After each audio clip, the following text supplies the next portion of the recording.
दोस्तों, हिंदी व्याकरण की दुनिया में मैं सरोज कुमार यादव आप सभी का अभिनंदन, आभार, सादर प्रणाम। अपने कुल की कृति को गौरवान्वित करने वाले मेरे शिष्य गाइड कक्षा 8 के इस हिंदी व्याकरण की अनुपम श्रृंखला नंबर 4 में आप सभी का दिल की अतल गहराइयों से हार्दिक अभिनंदन, वंदन, इस्तकबाल एवं खैर मकदम है। जमी सलाम करे, आसमां सलाम करे, करो तुम ऐसा काम की सारा जहां सलाम करे। तो आइए दोस्तों, सारा जहां सलाम करे, इसके लिए हम चलते हैं व्याकरण की दुनिया में। इसके पहले हमने आपको बताया था व्याकरण के 3 भाग होते हैं: वर्ण विभाग, शब्द विभाग और वाक्य विभाग। आज वर्ण के बारे में कुछ चर्चा भी किया था। आज हम वर्ण के अंतर्गत स्वर वर्ण की चर्चा करेंगे। स्वर वर्ण किसे कहते हैं? हिंदी वर्ण माला के प्रारंभ में 11 स्वर वर्ण होते हैं। कितने स्वर वर्ण होते हैं? 11। ये दिया है अ की कोई मात्रा नहीं होती है।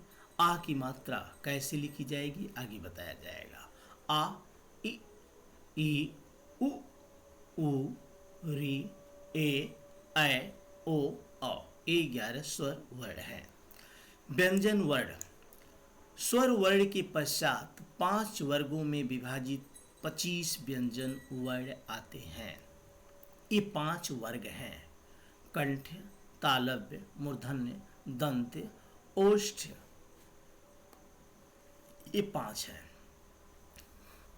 यानी व्यंजन वर्ण को 5 वर्गों में बांटा गया है। प्रत्येक वर्ग में 5 वर्ण होते हैं। तो 5 पचे 25, यानी 5 5 जा 25 व्यंजन वर्ण। ये इनके 5 वर्ग हैं जो यहाँ भी दिया गया है: कंठ, तालव्य, मूर्धन्य, दंत्य, ओष्ठ।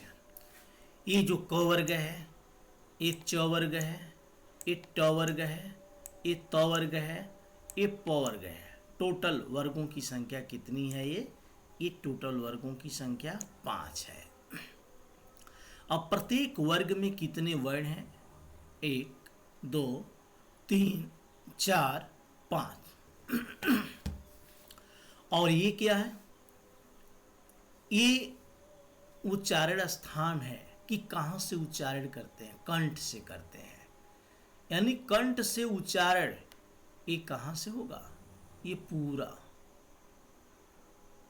नहीं, ये गलत है। ये 5 पार्ट में बांटे गए हैं: कंठ, तालव्य, मूर्धन्य, दंत्य, ओष्ठ।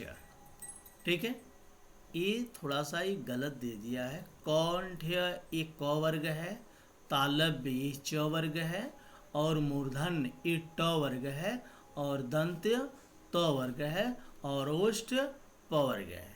बच्चों, जब हम पढ़ाएंगे बुक से तो इसको आपको हम बताएंगे, तो इसकी जानकारी आप कर लीजिए। कंठ क वर्ग में आता है, तालव्य च वर्ग में आता है, मूर्धन्य ट वर्ग में आता है, और दंत्य त वर्ग में आता है, ओष्ठ प वर्ग में आता है। प्रत्येक वर्ण के नीचे हलंत लगाया गया है, इसलिए ये वर्ण कहलाएंगे। तीसरा है अंतस्थ वर्ण। स्वर वर्ण और व्यंजन वर्ण के पश्चात, यानी इसके बाद 4 अंतस्थ वर्ण आते हैं और 4 ऊष्म वर्ण आते हैं। 4 अंतस्थ वर्ण य, र, ल, व है। ठीक है। इनका जब हम उच्चारण करते हैं तो मध्य की स्थिति हो जाती है जिह्वा की।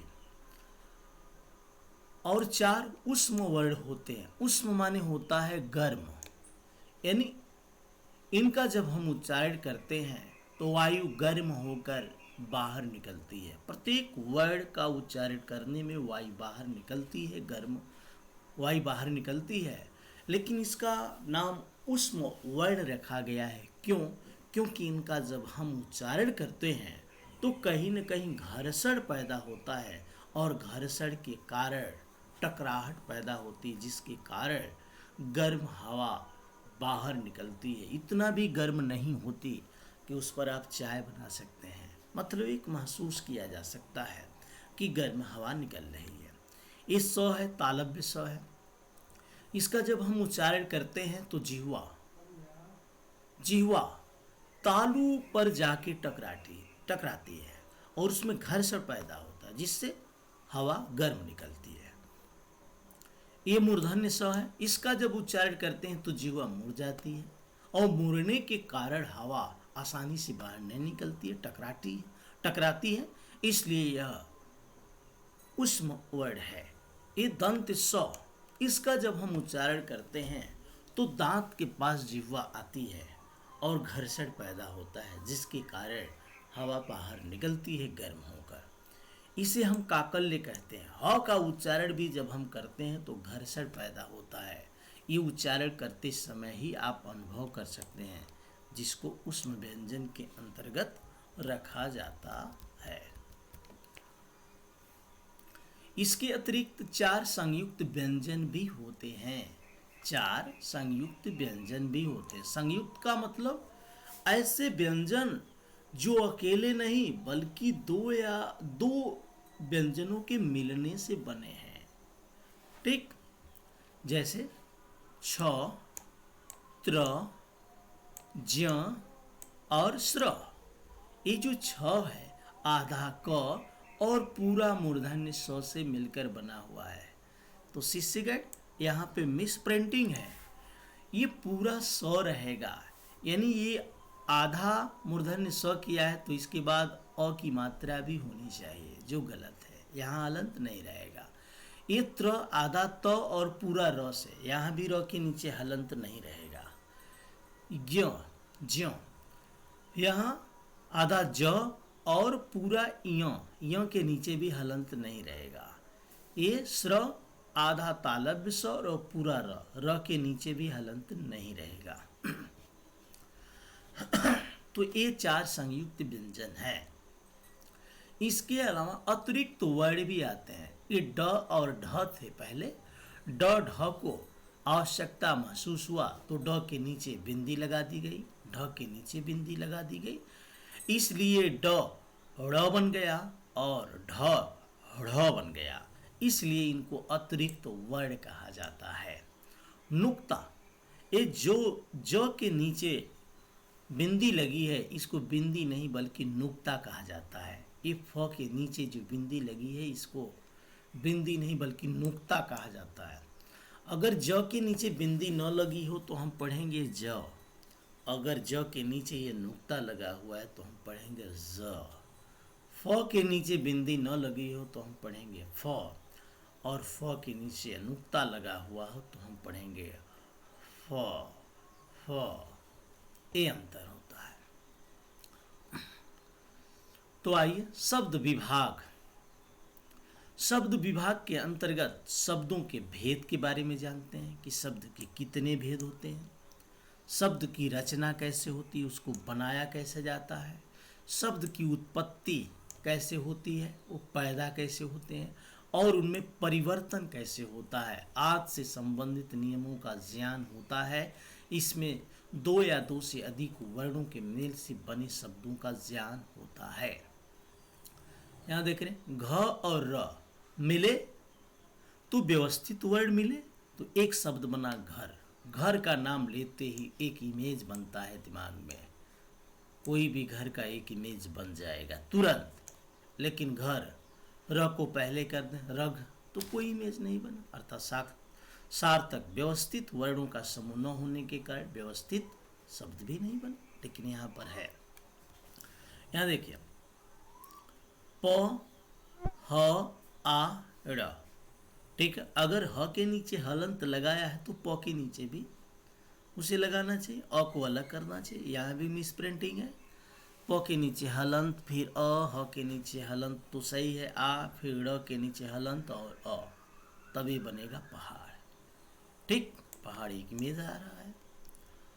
वाक्य विभाग, इसके अंतर्गत 2 या 2 से अधिक शब्दों के संयोग से बनने वाले वाक्यों का ज्ञान होता है। इसमें एक ट्रेलर है आगे एक चैप्टर आएगा, उस चैप्टर में हम शब्द के बारे में पूरी जानकारी प्राप्त करेंगे। इसमें वाक्यों के भेद के बारे में जानते हैं, रचना के बारे में जानते हैं, उत्पत्ति परिवर्तन आदि से संबंध नियमों का ज्ञान होता है, जैसे राम मंदिर चल, यानी यह एक वाक्य है। राम को कहा जा रहा है, ए राम तुम मंदिर जाओ, भगवान के दर्शन कर, और भगवान के क्या करो, दर्शन करो। तो इस व्यवस्थित शब्दों के समूह से एक वाक्य बना, और इस वाक्य से ये पता चला कि राम नाम का एक लड़का है जिसको उसके पिता कह रहे हैं कि चलो मंदिर और दर्शन करो। ठीक है, तो आज बस इतना ही। सार संक्षेप में हमने क्या जाना, भाषा की उत्पत्ति भाष धातु से हुई, जिसका तात्पर्य वाणी कहना या प्रकट करना है। भाषा के दो भेद होते हैं, व्यक्त भाषा, व्यक्त भाषा।